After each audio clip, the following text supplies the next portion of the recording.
यूट्यूबमध्ये नवीन member मामा मामीची जोडी ही बघा, दोघांची जोडी. प्लीज ह्यांना पण सपोर्ट करा, ह्यांना पण सहकार्य करा.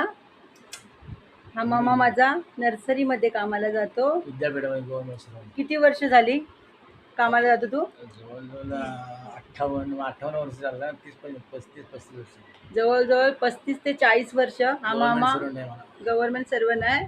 35 ते 40 वर्ष फक्त सायकलीने एवढ्या लांब कामाला जातो.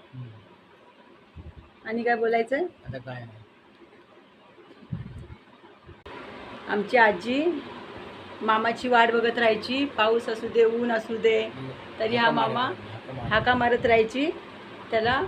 आणि ही मामीने आमच्या भरपूर सपोर्ट केला, म्हणून हा मामा आमचा इथपर्यंत पोचला. अजून लवकरात लवकर आता फक्त 2 वर्ष रिटायरला आहेत आता. हा काय, तेव्हा तुम्ही सर्वांनी या.